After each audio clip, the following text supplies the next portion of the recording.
Muy buenas tardes. Me corresponde el honor de cerrar el ciclo de encuentros empresariales de tú a tú de este año 2021. Como ya sabréis y os daréis cuenta, es un año más que se nos ha presentado y se nos presenta lleno de retos y de oportunidades. Este año creo que los encuentros de tú a tú están siendo apasionantes. Hemos tenido la oportunidad de escuchar a ponentes de reconocido prestigio con una visión moderna, actual, siempre basada en su experiencia y en su buen hacer profesional. Les hemos escuchado hablar de digitalización, de innovación, de tecnologías, de comercio electrónico, de experiencia de cliente, de coaching, de inteligencia emocional. Algunas de estas cosas que nos han contado todas estas personas excepcionales, reconocemos que, cuando nos las cuentan, reconocemos que ya no las sabemos, pero a veces al escucharlas en boca de otros o en un momento determinado nos hacen reflexionar. Nos sirven para nuestro día a día. Volvemos a retomar esa idea que quizá habíamos desestimado en otro momento anterior. Es por eso que yo creo que en Caja Rural todos creemos que este es un gran formato divulgativo. En la introducción al segundo seminario, lo comentó Rafa, nuestro director del área de empresas, promotor y ideólogo de esta iniciativa, dijo: creemos en la capacidad de estas charlas para inspirarnos y motivarnos, para despertar esa chispa de energía que tanto necesitamos para afrontar los retos actuales y por venir. También creemos, y esto nos lo contaba nuestro presidente Fernando, en la colaboración entre personas y entidades, en el cooperativismo, en la fuerza de los equipos y de las personas. Y es que vocación de servicio, acompañamiento, cercanía, confianza, son muchos de los valores que consideramos nuestros, de la Caja, y por los que queremos que nos identifique la sociedad asturiana. Somos personas, necesitamos modelos a seguir, reforzar nuestro sentimiento de pertenencia, de personas que quizás sea el bien más valioso de las empresas, al menos en la nuestra yo creo que es así, de liderazgo y de comunicación, de cómo adaptarse e impulsar cambios en las organizaciones. Nos hablará a continuación una mujer a la que yo considero una experta en la materia. Marta Ríos es una mujer sobresaliente, actualmente directora del Grupo Adidas en la península, premio AD a la mejor dirección de marketing y comercial, premio también ejecutivo del año. Y tengo que confesar que tengo 4 sobrinas en edades universitarias o preuniversitarias y confieso que hemos estado espiando a Marta estos días en redes sociales. Estas cosas que tiene Internet, que solo todo sale ahí. Y espiándola, pues todos, nosotras, mis sobrinas y yo, nos hemos convertido en admiradores incondicionales. A Marta la va a entrevistar Arturo Tellez, que es un colaborador nuestro de otras veces, licenciado en Derecho, está cursando Ciencias Políticas, es jefe de informativos de Onda Cero Asturias, es editor del Programa Nacional de Onda Cero Gelo. Sin más, no me enrollo más, agradeceros de nuevo la asistencia, espero que disfrutéis la entrevista. Marta, Arturo, el tiempo es vuestro. Román, muchas gracias y bienvenidos a todos aquellos que van a participar, porque podéis participar en este encuentro de tú a tú a través de las preguntas, algunas de las cuales ya han ido llegando en las últimas horas para esta conversación, que yo creo que sí va a ser de números, no mucho, de marketing seguro, pero va a ser sobre todo de valores, como por ejemplo los que ha mencionado Ramón, de los que están vinculados a la Caja Rural de Asturias, pero también de esos valores de orden profesional y personal, de los cuales nos puede atestiguar en su conversación inmediatamente Marta Ríos, de inclusión, de sostenibilidad, de inspiración, de aprendizaje constante. Marta, ¿qué tal estás? Muy buenas tardes. Muy buenas tardes. Pues mira, encantada de estar aquí con vosotros y muy agradecida a Caja Rural de Asturias. Me gustaría más poder estar en Asturias hoy con vosotros, pero bueno, por lo menos estamos aquí charlando a nivel digital. Un poco más de presión con ese chequeo más cercano de las 4 sobrinas de Román, Marta. Sí, me ha gustado eso de que me han espiado. He pensado, me voy a meter yo a ver lo que sale. Bueno, antes de hablar contigo de marketing, de lo que forma parte de tu trabajo, de esos valores que también hemos mencionado, tú eres licenciada en Ciencias Empresariales y Marketing de la Universidad de Zaragoza. ¿Por qué en su momento, pues eso, recién salida de la adolescencia y con la expectativa de tener una trayectoria profesional y personal, porque ambas cosas van unidas, el mundo de las empresas, Marta? Bueno, porque yo creo que en aquella época, cuando yo acabé de estudiar, tenía que elegir una carrera, empresariales era un poco la carrera que más salidas tenía. Entonces, o tenías una vocación muy clara, como tenían algunas de mis amigas o amigos, o acababas en empresariales, lo que decíamos nosotros. Y luego, pues mira, me metí en empresariales y estudiando un poco de qué iba la carrera y de qué iba la empresa, la rama que más me gustó, desde luego, fue la rama de marketing, porque al final es la que tiene que ver con estudiar a las personas, que a mí me gustan mucho las personas, estudiar el comportamiento del consumidor, cómo llegas mejor a ellos, qué productos les interesa. Entonces, bueno, pues me empezó a interesar mucho esa rama y por eso elegí esa carrera y esa rama de marketing. ¿Qué tal el Erasmus en Francia? Muy bien, muy bien. Fue una experiencia porque la verdad es que estudié en la ESCA, en una escuela de comercio francesa, y las clases de marketing eran súper interesantes porque te traían a directivos de empresas. Por ejemplo, recuerdo que un par de días vino el director de marketing de McDonald's. Y entonces, claro, estudiabas casos prácticos que realmente se estaban implantando en ese momento. Lo que pasa que es curioso porque, claro, de lo que estudié en aquella época, que era mucho marketing pues con folletos, con descuentos, a lo que hacemos ahora, pues un mundo, es como todas las profesiones. Yo creo que tienes que estar constantemente actualizándote porque todo evoluciona muy rápidamente.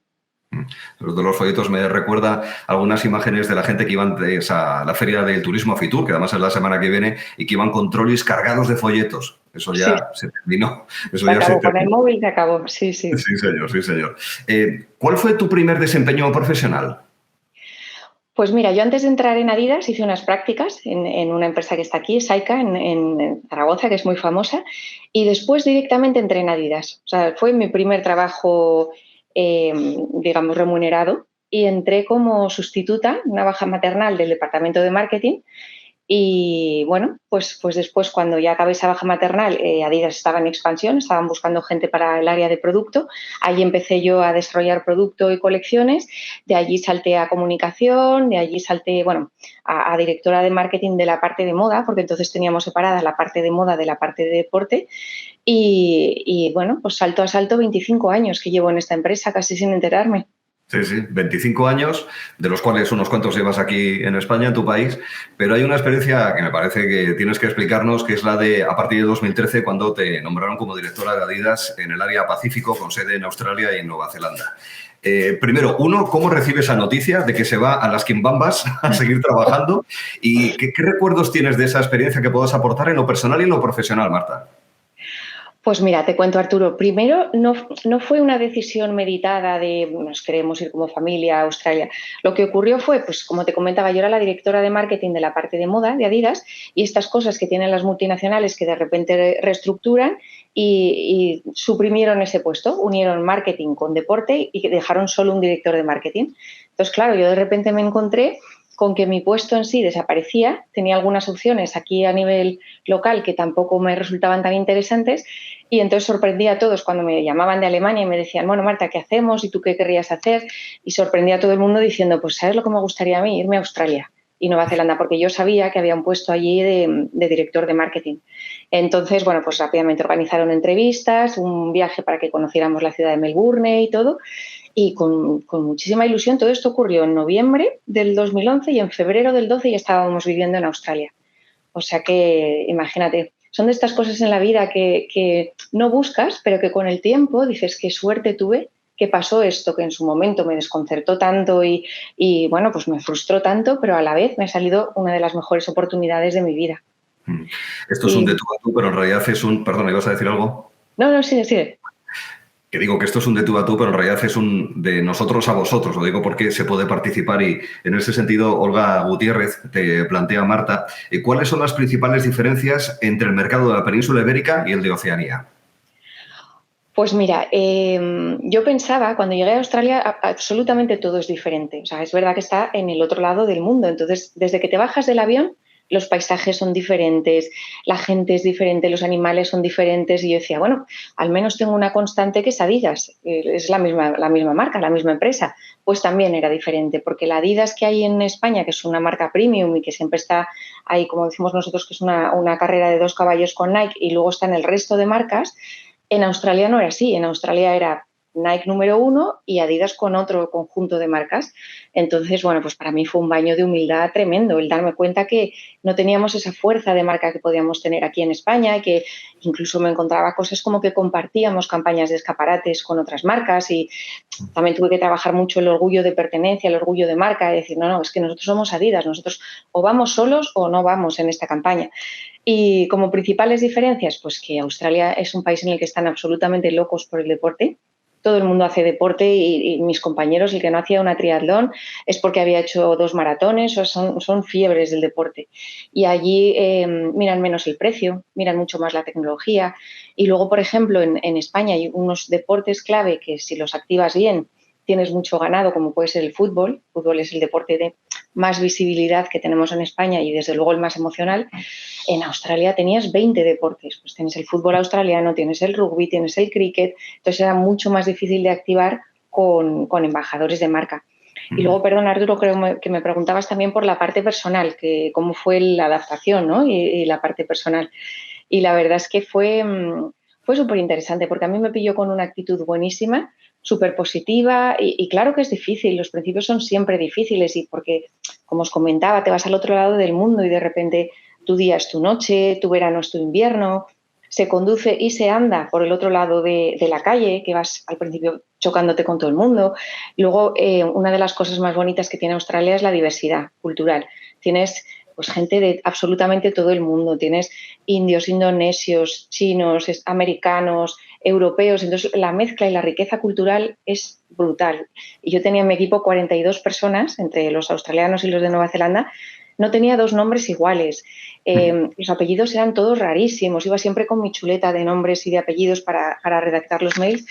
Entonces, bueno, pues es verdad que todo te sorprende, todo es diferente, pero a la vez lo bonito es aprovecharlo. Nosotros que estábamos al otro lado del mundo y nos encanta viajar, aprovechamos para viajar mucho, conocer mucho esa zona y luego, de verdad, yo cuando me fui de Australia les dije, seré siempre vuestra embajadora y lo sigo siendo porque es que es un país en el que te integran, te acogen fenomenal y como digo, la diversidad es tremenda. Si hubiese corresponsalía la pediría entonces, después de lo que... Te lo recomiendo. Curioso que en Australia, con países como Hungría o Dinamarca, tienen en el medallero olímpico una de las mejores proporciones de número de habitantes por medallas. Y es lo de Australia es impresionante, pero digo, Dinamarca, Hungría, por ejemplo, son países que también tienen, Sí, digamos... es que son atletas, o sea, tú ves el cuerpo medio de un australiano. Yo cuando me veía las fotos al lado de mis compañeros decía, pero qué pequeña soy. Yo en España no me daba cuenta de que era tan pequeña, pero ellos es que realmente son grandes, son atletas y son súper deportistas. Sí. Regresas a España, he visto una referencia de una entrevista en El Mundo en el que dices que sigues sorprendiendo a una mujer en puestos de dirección. Pasado ese tiempo, ¿qué opinas, Marta? ¿Han cambiado algo las cosas o no? Van cambiando, las cosas van cambiando, pero muy despacio. Es verdad que todavía sorprende, ¿eh?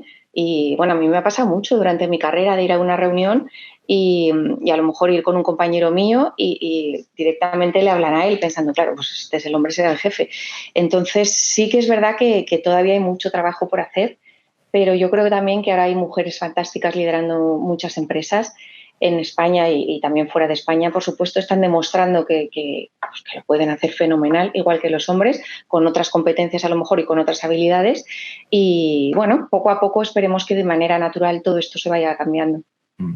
Todos hemos tenido experiencias de convivir con la pandemia, mal convivir con la pandemia. ¿La tuya cuál ha sido?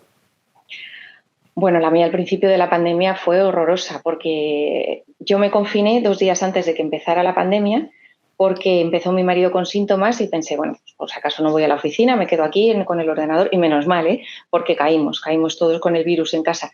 Entonces es verdad que de repente te ves liderando la empresa desde casa y eso que nosotros estábamos preparados porque tenemos ya el 20% del tiempo podíamos trabajar desde casa. Entonces todos los sistemas estaban preparados y era conectar el ordenador en casa y poder trabajar.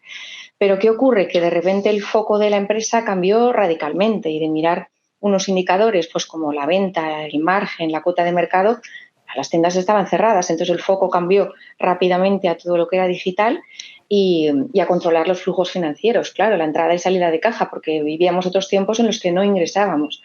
Y luego, por supuesto, fue complicada también la gestión de personas, pues todo el cierre de tiendas, los ERTES, recuerdo que todas las normativas se comunicaban en fin de semana y entonces fue una época durísima. Yo la primera semana entre que me enteré de que tenía el virus, pues que trabajaba 12 horas, que estaban los niños en casa, fue complejo. Pero bueno, con el tiempo lo recuerdas y te parece hasta una época en la que pudiste desarrollarte, aprender, desarrollar mucho la resiliencia, claro, porque no tenías otra que tirar para adelante, es que no había opción.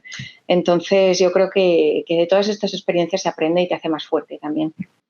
Tenemos un par de preguntinas de los que están participando en este seminario, en esta conversación.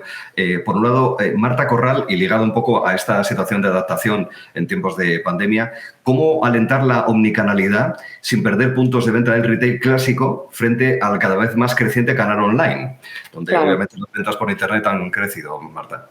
Sí, las ventas por Internet han crecido y se han multiplicado gracias también al efecto pandemia. Lo que nosotros esperábamos que pasara en 3 o 4 años ha pasado en un año. O sea, nosotros hemos pasado en el mercado de deporte en España de que pesara un 10% el mercado online a pesar un 28%. Casi se ha multiplicado por 3 el peso. Entonces, claro que esto tiene unas consecuencias y tiene consecuencias en el punto de venta. Pues seguramente vamos hacia un futuro en el que haya menos puntos de venta, pero que sea el consumidor tratado, como preguntaba Marta, con mucha más omnicanalidad. Es decir, que se borran un poco las fronteras entre lo físico y lo digital. La gente hoy en día pues consulta un artículo de una revista, de un periódico, ve un producto que le gusta, se va a la web, lo mira, se va a la tienda, se lo prueba y a lo mejor completa la venta pues donde considere que le sale mejor o que le atienden mejor. Entonces, creo que es muy importante que todo ese ecosistema y ese viaje del consumidor no tenga fisuras para que en todo momento le estés atendiendo bien hasta el momento de la venta. El futuro, pues mira, nosotros acabamos de presentar el plan estratégico y de aquí al año 2025 esperamos que el 50% de las ventas vengan de canales propios, que es básicamente e-com en su mayoría, y luego, claro, pues también tiendas que tenemos de Adidas por el mundo y factory outlets, el 50%. Todavía es verdad que tenemos otro 50%, que son pues, nuestros clientes, que distribuyen productos de deporte multimarca, que siguen siendo cruciales, pero todos esos clientes también tienen muy buenas competencias digitales porque todos estamos aprovechando este momento y este auge del digital. En este mismo sentido, Quique Riesgo, que plantea varias cuestiones sobre este aspecto en concreto, pregunta que tras el éxito de la campaña de Impossible is Nothing de finales del pasado siglo, ¿qué nuevas acciones diferenciadoras de branding se están realizando en el nuevo contexto de restricciones de pandemia? Mira, me encanta esta pregunta porque vamos a volver a Impossible is Nothing. Para mí ha sido la campaña más bonita que hemos tenido en Adidas, al menos desde que estoy yo aquí, porque es una campaña que conecta muy bien con la gente, conecta muy bien emocionalmente y hemos tenido otras campañas después que la gente no las recuerda, no tiene ese recuerdo de marca como el Impossible is Nothing, que al final lo que nosotros traducimos es ver oportunidades donde otros ven solo problemas o solo retos. Entonces, ese va a ser nuestro mensaje de marca para los próximos 5 años, con lo cual, fantástico y seguiremos con el Impossible is Nothing. De hecho, ya lo hemos lanzado, ya tenemos varios vídeos en las redes y ya tenemos muchos embajadores de marca que están ayudándonos a compartir ese mensaje. Es que es interesante eso que estás mencionando porque, claro, es algo que a nosotros se nos ha quedado en mente. Es una de esas ideas, digamos, que llegan al cliente, al ciudadano en general, ¿no? Al margen de que haga más o menos deporte, elija una u otra marca y demás, pero al final se queda. Y en ese sentido, ¿qué relevancia tiene el hecho de que algo tan histórico como es y que sigue vigente, ¿verdad? Como el Impossible is Nothing, en una marca que tiene una larguísima trayectoria, se concilie con la necesidad de hacer cosas nuevas, innovadoras, diferentes, originales y a veces hasta rompedoras o disruptivas, como se dice ahora. ¿Dónde está el equilibrio entre una historia presente con mayúscula y la necesidad de seguir innovando, Marta? Sí, vamos, yo creo que son perfectamente compatibles. O sea, nosotros, Adidas es una empresa que tiene más de 70 años, desde que se fundó como nombre Adidas, pero ya mucho antes, el fundador de la empresa, Adi Dassler, empezó a desarrollar productos y calzado para ayudar a mejorar el rendimiento de los atletas. Y como ejemplo, que este ejemplo a mí me gusta mucho, en el 36, en los Juegos Olímpicos de Berlín, Adi Dassler le dio su calzado a Jesse Owens, que era un joven negro americano. Imaginaos en el 36, o sea, con Hitler allí en Berlín, le dio el calzado a Jesse Owens y nada menos que consiguió 4 medallas de oro, batió 5 récords mundiales y yo creo que ese espíritu de hacer el mejor producto para los atletas y ayudarles a desempeñar su rendimiento no ha cambiado nunca en la empresa, sigue siendo el mismo que tenemos hoy y el mismo que hemos planteado en el plan estratégico para los siguientes años. La innovación es algo fundamental, porque es que además si no innovas, la empresa acabaría desapareciendo. Tienes que tener una empresa que esté constantemente escuchando a la sociedad, a las demandas de la sociedad y a la vez proponiendo cosas nuevas, porque muchas veces los consumidores ni siquiera sabemos qué queremos. Nos lo tienen que dar para que digamos, pues sí, era esto lo que me facilita la vida. Entonces, bueno, pues estamos innovando en un montón de procesos de digitalización, no solamente lo que son ventas ICOM, sino un montón de procesos de la empresa, y estamos innovando mucho en innovación. Ahora mismo acabamos de lanzar una tecnología que es la suela y la media suela se imprime en una máquina 3D con un líquido, de tal manera que se puede ajustar perfectamente al peso que tú tienes en cada pierna, que no es el mismo, a la manera de pisar, y a la vez te va a proporcionar una tracción a la hora de correr, de tal manera que tú pisas y vas a salir propulsado hacia adelante. O sea que innovaciones hay muchísimas por venir y hay que estar constantemente en ello. ¡Qué precisión! A ofrecer las mejores prestaciones luego al deportista. Un poco una cuestión también relacionada con temas de marketing que nos plantea Marta Carlos Cachero. Pregunta lo siguiente, y nos vas a tener que traducir alguna cosa para los que no tenemos mucha idea de algún concepto, ¿eh? La transformación de las empresas en la era digital, vemos que muchas industrias aumentan la velocidad del desarrollo de productos. ¿Cómo está afectando este hecho a la industria del deporte? ¿Y qué está haciendo Adidas para reducir la brecha en NPD y NPS en casi un 40% respecto a sus más inmediatos competidores en los últimos 3 años? Respóndenos a la pregunta en general y explícanos qué es NPD y NPS, por favor. NPD, esta persona está enterada del mundo del deporte. Sí. NPD es cuota de mercado, básicamente. O sea, lo que está diciendo es que hemos crecido en cuota de mercado en los últimos años.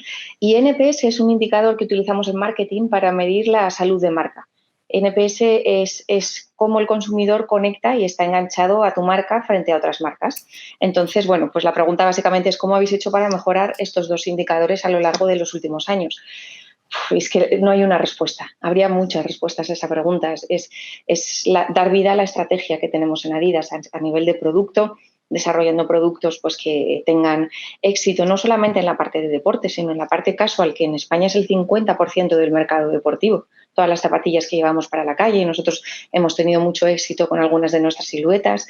Luego, pues desarrollando campañas de marketing con éxito y amplificándolas. Una cosa que hacemos aquí muy bien es amplificarlas con nuestros embajadores de marca, que pueden ser tanto del mundo del deporte como del mundo de los influencers, como hoy en día que son tan famosos y nos ayudan tanto los youtubers, los e-gamers y todo tipo de perfiles, que lo que te permiten es conectar mejor con tu audiencia y hablarles en su mismo lenguaje. Al final, siempre me acuerdo cuando salía Fernando Simón a explicar, por favor, el COVID y tomar en cuenta estas medidas y tal, y parecía que la gente joven no escuchaba, hasta que salió una influencer americana diciendo que ya había pillado el COVID y que se le estaba cayendo muchísimo el pelo. Y te grababa un vídeo en directo en el que se le caía el pelo y decía, ves, mira, esto es por el COVID. Pues eso tuvo mucho más efecto que todo lo que el pobre Fernando Simón intentaba comunicar a la sociedad. Entonces, hay que buscar personas que conecten mejor en su lenguaje con la audiencia que estás buscando y trasladando ese mensaje. Y luego yo creo que nosotros también, pues tanto a nivel de ventas como de suministro, hacemos las cosas muy bien y, bueno, pues eso nos lleva a tener la reputación y la relación que tenemos con nuestros clientes. Hablemos de valores, porque hemos hablado de lo que es el trabajo de desarrollo profesional, también de esa vertiente vital que nos has explicado y por la cual te quería preguntar al comenzar la entrevista, pero al final, en el fondo, hay un sustrato. Hay una base, un soporte para todo ese trabajo, que sean números, sean experiencias, sean reuniones de trabajo, sean los conceptos que se quieren aplicar en el día a día, a corto, medio o largo plazo en el mundo del marketing, pero en el fondo siempre uno aprecia los valores, ¿no? Y en ese aspecto querría empezar por el de la inclusión. En ese sentido, ¿cómo ese principio o esa premisa, esa base, se quiere luego trasladar a estrategias de marketing, a la elaboración de un producto, a la presentación de un artículo para un deportista o para una persona que quiere simplemente salir bien a dar una vuelta? La inclusión para nosotros y la diversidad es importantísima. Para nosotros como empresa y para mí en concreto como persona, ¿no? Porque yo, pues casi toda mi carrera he estado siempre en minoría. El mundo del deporte ha sido un mundo tradicionalmente muy de hombres. Y hubo un momento que eran 17 directores de marketing en el mundo y yo era la única mujer en la sala, en esas reuniones. Entonces, creo que la diversidad es muy importante. La diversidad al final es tener pues un porcentaje de un colectivo, pues véase género o orientación sexual o lo que sea, en los equipos, para hacer el equipo más diverso. ¿Qué se consigue con un equipo más diverso? pues tener diferentes puntos de vista, ser más creativos, ser más innovadores, porque claro, es mucho más fácil trabajar con gente que todo el mundo opina como tú y te dan la razón y todo se acaba rapidísimo y muy bien, pero no enriquece de verdad cuando tienes diferentes puntos de vista, cuando hay discusiones, cuando, en definitiva, cuando trasladas tus consumidores y tu sociedad a la mesa de trabajo, ¿no? Y consigues tener todos esos diferentes puntos de vista. Entonces, eso es la diversidad. Y luego la palabra muy importante que has dicho tú, Arturo, es la inclusión. Una vez que tienes la diversidad, tienes que trabajar para que la inclusión se produzca. Es decir, que cada miembro del equipo pueda ser tal cual es, sin miedo a sentirse juzgado, sin miedo a sentirse discriminado, pues por lo que os digo, por raza, por edad, por orientación sexual, por género. Entonces, esa es la palabra clave, porque la inclusión no es algo que pueda lograr una única persona en una empresa, un director general o un CEO. La inclusión tiene que salir de absolutamente todos para que se produzca y para que de verdad se trabaje así. Y luego, ¿cómo lo comunicamos al exterior? Pues si os fijáis, nuestras campañas son cada vez más inclusivas. En este sentido, estamos incorporando a la mujer en absolutamente todas las campañas, incluido fútbol. Antes no lo hacíamos, ahora lo tenemos en cuenta. Estamos incluyendo diferentes edades, diferentes perfiles, diferentes físicos, porque también es verdad que en el mundo de la moda, en el mundo del deporte, siempre se ha trabajado un tipo de cuerpo atlético, delgado, fit, y hace deporte todo tipo de personas. Entonces, eso también lo estamos incluyendo y, por supuesto, diferentes razas también. Nosotros a lo mejor no lo vemos tanto, pero hay otros países que tienen, pues, como os decía, en Australia, una diversidad étnica brutal y la gente necesita verse identificado en esas campañas de comunicación, si no, te ves excluido. Sí, probablemente el deporte sea uno de los principales vectores de cara al público que más aunan esos dos valores de diversidad e inclusión. Estoy recordando, por ejemplo, el año 98, Francia gana el Mundial, en su propio país además, con gente de diferentes razas, de diferentes religiones, nacidos en, voy a utilizar un término muy antiguo, la metrópoli, Francia, pero bueno, también gente que son nacidos en Francia, pero que sus padres son de las antiguas colonias, de la desgraciación del imperio colonial francés. Pues ya no te digo... Claro, luego te encuentras con estas situaciones desasosegantes, ¿verdad?, en el mundo del deporte, cuando hay problemas de tipo racial, cuando hay insultos en el fútbol europeo, pues, el famoso partido este que hubo en Cádiz, o recientemente, por ejemplo, aquí en Oviedo también ha habido un problemilla al respecto, un problema importante sobre este asunto, o en el fútbol americano, en el baloncesto también ha habido aspectos en ese sentido, con lo cual digamos que el deporte y los que estáis en el deporte tienes una responsabilidad muy notable en la defensa de esos valores, Marta. Sí, porque yo creo que el error que hemos cometido siempre es callarnos y incluso aceptar, ¿no? Pues que te pudieran decir algo, pues porque eres mujer o porque eres negro o porque... Y ahora lo que estamos consiguiendo es que la gente ya no se calla. La gente no tiene por qué aguantar un comentario que sea despectivo o que sea de mirar por encima del hombro o lo que se llama una microagresión, ¿no? Y entonces es importante que se diga, oye, esto no está bien, porque muchas veces yo creo que la persona que hace ese comentario no tiene mala intención, incluso a veces puede intentar ser una broma o puede intentar, pero hay que seguir educándose constantemente. Nos hemos educado todos en una cultura que era diferente, ahora vivimos en un mundo mucho más globalizado, cabemos todos si somos respetuosos y tenemos que intentar escuchar a la gente y, desde luego, cuando alguien se sienta ofendido, siempre hay que escucharle y siempre hay que reaccionar. Has mencionado que precisamente en esa diversidad hay que alcanzar todo tipo de públicos con, en fin, las capacidades físicas y mentales que cada uno tenga, porque el ejercicio físico no solamente es llegar al límite, sino simplemente la práctica deportiva por una cuestión de salud, aparte obviamente del componente deportivo. En ese sentido, Quique Riesgo plantea cómo seduce Adidas a los centennials. Generación de jóvenes de 14 a 24 años, que deben ser que son los que vienen después de los millennials. En fin, los nuevos públicos, en definitiva, a la gente más joven. Sí. Luego te voy a hacer una pregunta sobre la gente también más joven, Marta. Muy bien. Pues bueno, es lo que os contaba antes, ¿no? Nosotros, en realidad, nuestro target de comunicación sigue siendo la gente más joven, de unos 14 a 30 años. ¿Qué hacemos para llegar a ese público? Pues intentar hablarles en su lenguaje. Las campañas de comunicación van muy dirigidas a ellos y luego amplificamos el mensaje con nuestros embajadores de marca. No es lo mismo pues tener un youtuber o un e-gamer hablándole a este tipo de personas o a un influencer que tener a una persona de la empresa. Entonces, hay que utilizar a todos los embajadores de marca que tenemos, tanto a nivel deportivo como a nivel, ya digo, de moda, para hablarles en su lenguaje y para llegar a ellos. Y luego, evidentemente, el producto es importantísimo. Tienes que estudiar bien qué tendencias hay ahora, cuáles vienen en el futuro, qué tipo de productos se van a llevar. Pues luego, a lo mejor hablamos un poco de sostenibilidad, pero es algo que ahora mismo preocupa muchísimo a toda la sociedad, pero especialmente a ese colectivo más joven. Entonces, todo esto hay que tenerlo en cuenta a la hora de desarrollar tanto las campañas de comunicación como los productos. Gente joven que sí hace deporte, pero que también pasan, y la pandemia ha sido una demostración de ello, mucho tiempo videojugando. Está la competición de los eSports y demás. ¿Hasta qué punto supone un reto el hecho de que el tiempo, desgraciadamente, es limitado? Es como un presupuesto de una empresa, es limitado, y puedes dedicar tu tiempo libre a multitud de actividades. ¿Hasta qué punto puede ser un reto el que, en vez de dedicarse a hacer badminton, pues estás... En fin, iba a hacer con el joystick, no tengo una edad. Estás ahí ante la pantalla, pues eso, compitiendo en eSports. Sí. ¿Qué supone, digamos, ese cierto cambio de dedicación del tiempo libre? Sí, está claro que competimos muchos por ese tiempo de ocio, tanto de los jóvenes como de los más mayores. Pero yo creo que también la pandemia ha cambiado mucho la manera de pensar de la gente, incluso de los más jóvenes, y de pensar que te tienes que cuidar. O sea, ahora mismo vamos a vivir muchos años, la esperanza de vida está en torno a los 86, 90, bueno, tengo una abuela que tiene 101 años. Entonces, claro, si vamos a vivir tanto tiempo, tienes que cuidar tu cuerpo desde hoy, porque te tiene que durar muchos años. Y una de las mejores maneras de cuidar el cuerpo es practicar deporte. Aparte que también te tienes que cuidar mentalmente y te tienes que cuidar emocionalmente. Entonces, creo que este mensaje de practicar deporte, moverte, y especialmente cuando hemos estado confinados tantos meses en España, ha calado muy hondo. Y de hecho ahora se ha disparado la venta de bicis, se ha disparado la venta de material duro. La gente que anda pues, o bien con los palos nórdicos o sin palos se ha multiplicado. A todas las edades tienes gente paseando, caminando. Senderismo ha sido una tendencia que también hemos visto que ha aumentado un montón.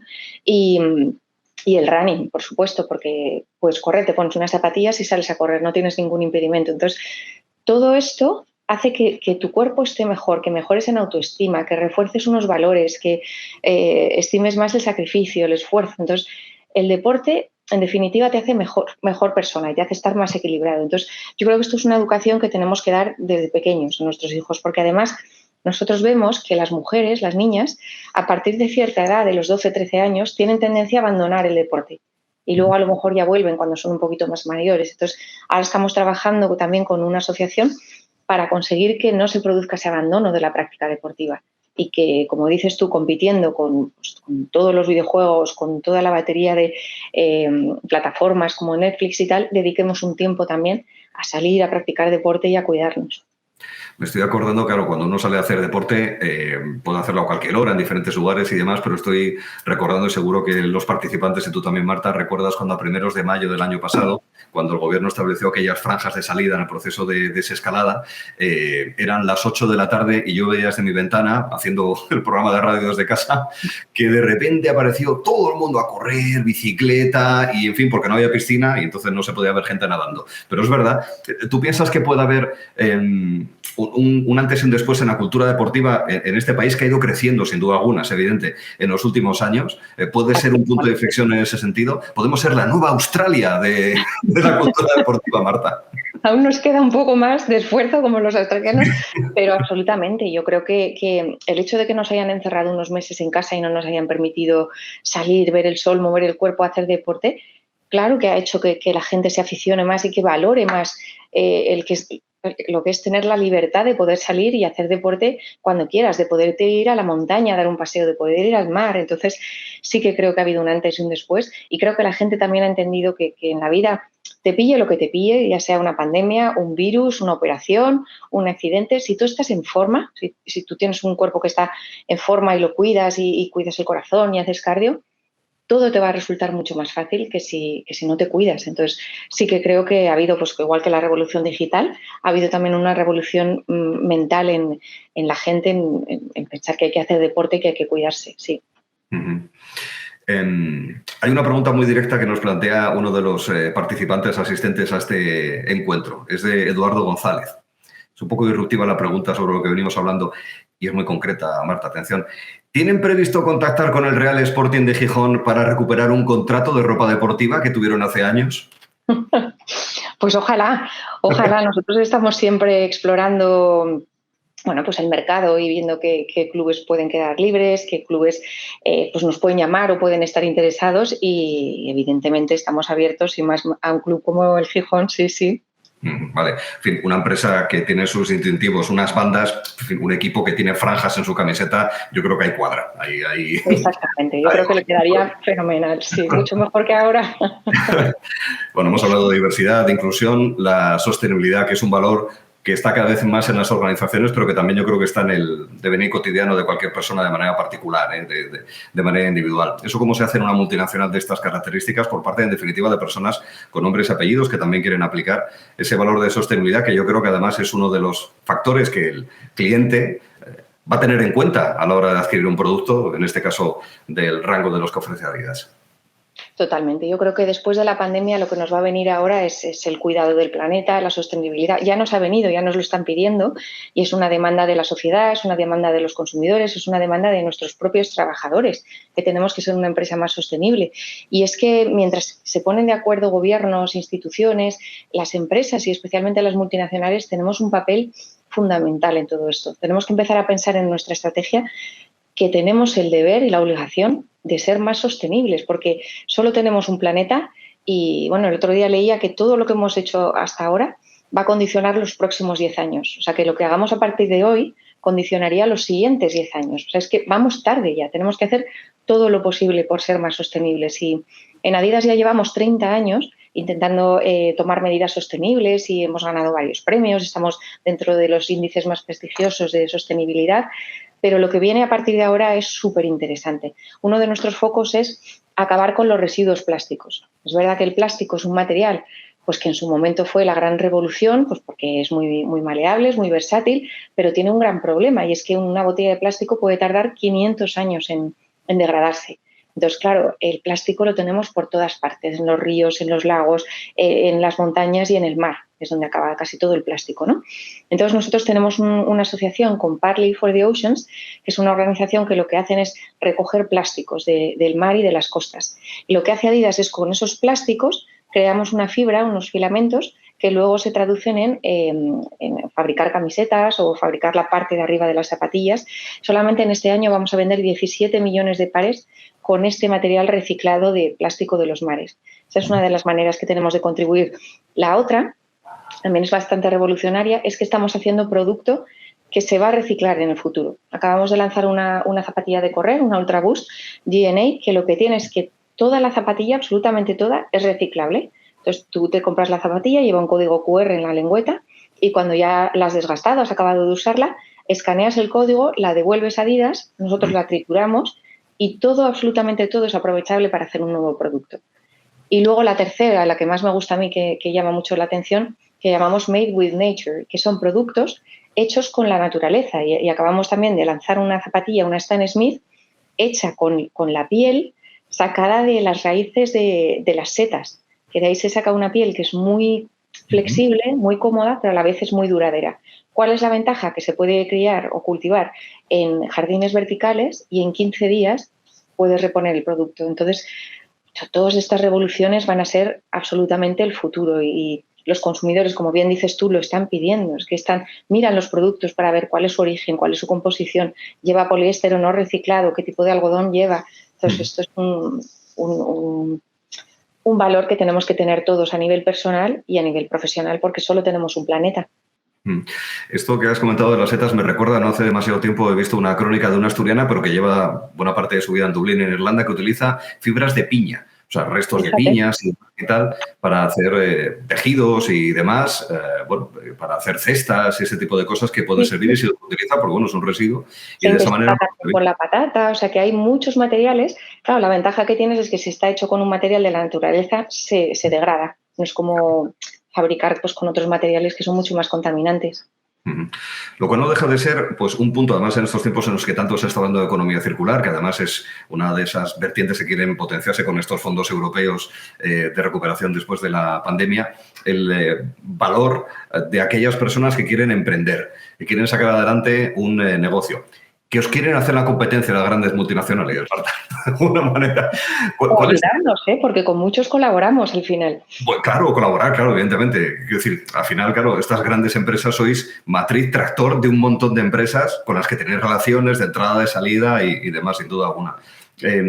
Después de esa experiencia, 25 años, aquellos que quieren emprender, o aquellos que tienen dudas, o aquellos que están estudiando hoy ciencias empresariales y marketing en la Universidad de Oviedo, o online, o en cualquier otra institución académica, o que se están formando en ciclos de grado superior y demás, con esa experiencia, digo, Marta, ¿qué les dices, ya no solamente a los que están estudiando para formarse para llevar una empresa, sino que quieren ser médicos o periodistas, para que incentiven esa cultura emprendedora, ese espíritu emprendedor? ¿Tú qué les recomendarías? ¿Qué les dirías?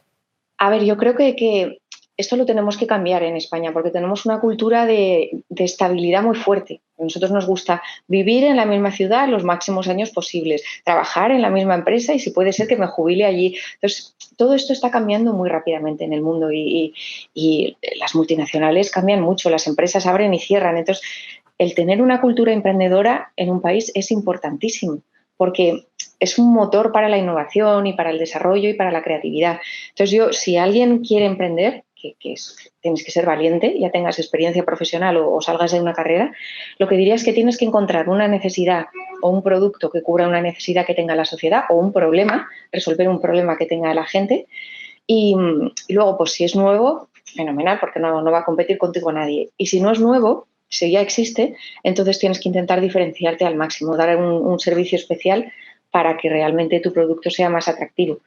Y evidentemente hay que pensar en la financiación, hay que pensar en la dedicación, hay muchas cosas que hay que tener en cuenta, pero yo creo que cada vez se nos va a alargar más la vida profesional. Todos vemos lo que está pasando con las pensiones, lo que pasa con la pirámide de población, que es totalmente invertida. Va a llegar un momento pues que no va a haber para mantenernos a todos los que nos tocaría jubilarnos. Entonces, ¿qué nos va a tocar? Pues trabajar más. Y yo creo que pues pocas empresas estarán dispuestas a contratar a una persona de 60 o de 70 años. Entonces, bueno, pues a lo mejor tenemos que acabar emprendiendo más personas de las que pensamos y será algo mucho más normal de lo que vemos hoy. En conclusión, que hay que cuidarse, hay que hacer deporte porque ahora los 70 son los nuevos 60. Dentro de poco diremos que los 80 son los nuevos 70. Un poco en línea de lo que estamos ahora mismo hablando, Marta, pregunta Juan Rodríguez, ¿cómo debería empezar una marca deportiva nueva a consolidarse en un sector concreto? ¿Qué acciones serían las más efectivas y cortas en el tiempo? Has dado algunas pistas, pero claro, pregunta específicamente en el ámbito deportivo. A ver, es complicado en el ámbito deportivo lanzar una marca nueva, a no ser que te especialices en un nicho que sea muy concreto y que tú aportes algo que los demás, pues claro, nosotros somos generalistas, al final no podemos llegar a todo con la misma profundidad, pero lanzar una marca de deporte hoy y competir con lo que ya hay en el mercado es muy complicado. Tienes que buscar siempre una diferenciación, que puede ser la sostenibilidad, puede ser el especializarte en un deporte muy concreto que tenga un consumidor muy concreto, pero hay que buscar siempre ese punto extra que los demás no tienen. Entiendo. Estamos ofreciendo esta conversación con esta iniciativa de la Caja Rural de Asturias y contigo, Marta Ríos, directora de marketing para España y Portugal de Adidas, con una idea de hablar de lo que tú haces personalmente, de lo que hacéis en la propia multinacional, en la propia marca y también esa serie de valores de los que hemos venido hablando. Pero al final aquí lo que se busca es de dar un ejemplo, de dar una idea, de inspirar, en definitiva, que es algo además en lo que estamos todos un poco, sobre todo para recibir, no para que nosotros inspiremos, aquí hablo yo personalmente, sino para que la gente que tiene estas experiencias, y esta es la manera de compartirla, pues deis esas pistas, esas ideas. Y como ocurría con Sócrates, que caminaba por Atenas y hablaba con sus discípulos, mediante la conversación sacar nuevas ideas. ¿Tú crees que el valor de la inspiración es algo que también se está asentando, que buscamos esa ejemplaridad, digamos, en otras personas, Marta? Totalmente, totalmente. Además, para conseguir inspirarte y para conseguir ser creativo, el otro día nos lo contaba Patricia Ramírez, que nos dio una charla, es una psicóloga increíble, nos decía que te tienes que aburrir, que la inspiración no te viene cuando dices, venga, me voy a inspirar, a ver qué se me ocurre para el año que viene. Tienes que pues, salir, correr, pasear, olvidarte de pantallas, olvidarte de tener todo el rato la mente ocupada con algún dispositivo, porque cuando paras, cuando dejas que tu mente dialogue, cuando dejas, pues no lo sé, a veces te vienen ideas en la ducha o cuando estás corriendo, cuando estás aburrido, sin hacer nada. Entonces, nos decía que es muy importante dejar un espacio y un tiempo para el aburrimiento y para que te vengan las ideas. Y luego, con respecto a lo que comentabas de tener un modelos o de tener role models, yo creo que esto es crucial. De hecho, una de las razones por las que yo no estaba segura si presentarme al puesto de directora general en Adidas era precisamente eso, que yo no había tenido ninguna mujer role model en este puesto. Soy la primera mujer en acceder a este puesto, pero es que ni siquiera en el mundo. Yo no veía una mujer con familia, con niños pequeños, en este nivel de dirección en la que pudiera mirarme y decir, oye, pues si ella puede, a lo mejor yo también puedo.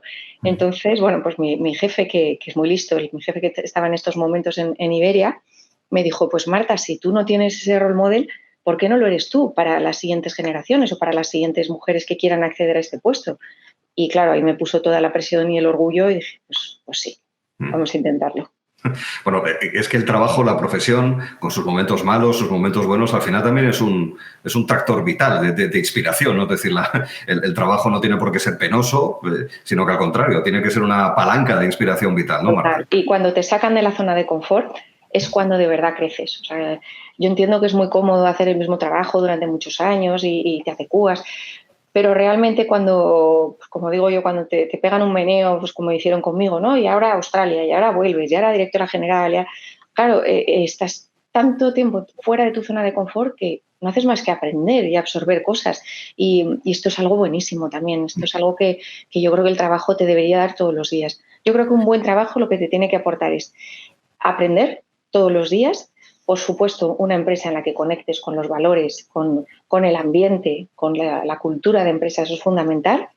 En la que tú aportes, que también es importantísimo. Yo creo que en una empresa, si tú ves que no aportas mucho, acaba no teniendo sentido. Tienes que sentir que estás valorado, que estás reconocido y que eres capaz de aportar. Y que al final pasamos muchas horas de nuestra vida en el trabajo. Entonces, hay que buscar algo que se nos dé bien y que realmente el día a día no sea penoso, como decías tú, ¿no? Sino que sea un regalo poder venir a trabajar todos los días.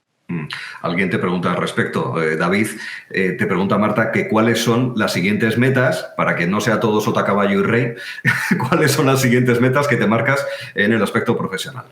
¿Que me marco yo? Buah, Sí. yo no soy un buen ejemplo en esto, ¿eh? Siempre me han preguntado, bueno, ¿y cuál es tu siguiente paso, Marta? ¿Y qué te gustaría hacer? Yo muchas veces les digo, no lo sé, yo estoy cómoda, claro, como no me dan tiempo a meterme en la zona de confort, no me da tiempo a pensar dónde quiero ir en el siguiente rol o el siguiente papel, pero sí que reconozco que ahora me está interesando mucho todo el tema de responsabilidad social empresarial o corporativa, todo el tema de sostenibilidad, todo el tema que hemos hablado de diversidad e inclusión, un poco el devolver a la sociedad, ¿no? Y después de tanto vender y tanto pedir ingresos y tal, ya llega el momento de intentar devolver también a la sociedad. Entonces ahora me interesa más ese aspecto más social del trabajo. ¿Cuál será mi siguiente paso? Pues no lo sé, no tengo ni idea, ya vendrá. Creo que si tienes el siguiente paso demasiado bien definido, es muy probable que te frustres. Es mejor estar un poco abierto a posibilidades y ya se verá. Y adaptarse un poco. Claro, saltarse el trabajo y que esto a los periodistas deportivos les preguntan qué deporte practicáis. Yo no soy periodista deportivo, pero la mayoría no hacen mucho deporte. En tu caso, ¿qué prácticas deportivas realizas? ¿Qué has hecho? ¿Qué quieres hacer? ¿Cuándo reservas espacio para poder salir y hacer ejercicio, Marta? Mira, esta pregunta me hace gracia, Arturo, porque me la hacían en Australia, siempre me hacían 3 preguntas, pero siempre las mismas, que era, ¿por qué te has ido de España? Porque a los australianos les encanta España, entonces no entendían, dicen, pero ¿cómo te has ido de un país tan maravilloso para venir a Australia? Y yo les decía, es que la admiración es mutua, a nosotros nos pasa lo mismo, pero al revés. La otra era, ¿qué deportes practicas? Que ahora te contesto. Y la otra era, ¿cuál es tu estilo de liderazgo y cuáles son tus valores? Que yo decía, ostras, pues no me lo han preguntado nunca, pero me di cuenta que es verdad que si tú te sientas a escribir y a pensar en cuál es mi estilo de liderazgo, cuáles son mis valores, y se lo cuentas al equipo, te ahorras muchas semanas y muchos meses de que te conozcan, de que vayan sabiendo cómo eres, de que se lo dices desde el principio. Y dices, mira, yo soy así, me gusta trabajar así, estos son mis valores. Entonces, solo ayuda y además ayuda a que te conozcas mejor, ¿no? Y a que reflexiones más sobre cómo eres. Y respecto a los deportes, pues mira, yo en estos momentos me gusta mucho salir a correr. Yo no es que me guste correr, porque no me gusta. O sea, desde el kilómetro 1 estoy pensando, ¿qué hago yo aquí? Pero es que es un deporte que te deja muy bien. Después de correr, pues pues generas endorfinas y es verdad que te sientes muchísimo mejor de ánimo, más optimista. Pues yo en casa, claro, tengo 3 niños, hay mucho follón, entonces es como el momento también de escapar media horita a estar contigo, a no pensar, a salir. Y me gusta mucho correr, me gustan todas las disciplinas de gimnasio que tienen que ver con el baile y luego todo lo que tiene que ver con pilates, yoga, meditación. Hay una disciplina que es el body balance, que se trata de equilibrar todo el cuerpo, de estirar muy bien, porque cuando hacemos deporte a veces bloqueamos ciertos músculos y no los estiramos bien. Y esto me gusta mucho porque es otra disciplina también que te deja muy bien y te hace sentir muy bien. ¿Cuando corres es a contracierzo o a favor del cierzo? Se nota, ¿eh? Pues claro, siempre vas en una dirección que te ayuda el viento o al revés y luego te toca volver. Y sí, no, Zaragoza para eso es un reto, ¿eh? Muy bien. Bueno, pues fíjate, yo me quedo al final con ese sustrato de la cantidad de cosas que a todos nos ha ayudado para entenderlo, tu trabajo, pero me quedo, si me permites, con esos valores que están en el sustrato de lo que se quiere hacer, en esa inspiración de lo profesional a lo vital, en la sostenibilidad, en la necesidad de la inclusión y la diversidad. Ya digo, esos valores que al final, a ver, todos somos profesionales, importan los números. Pero detrás de los números existen esos valores, ¿no? Que son, de alguna manera, sentimientos compartidos por buena parte de la población.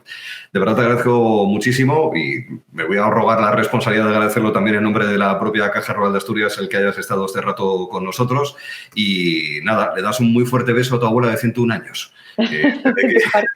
Se ve que hay buena materia prima. Sí, bueno, como heredes su genética, vamos, al revés. A mí me gustaría darte las gracias, Arturo, y dar las gracias también, por supuesto, a Caja Rural por esta iniciativa, porque yo he visto las otras ponencias, me han parecido súper interesantes y es un lujo el tener una caja que apueste por esto y que apueste por traer a gente que te pueda aportar o inspirar, como decías tú, pues me parece un regalo. O sea que muchísimas gracias a vosotros. Gracias, un beso.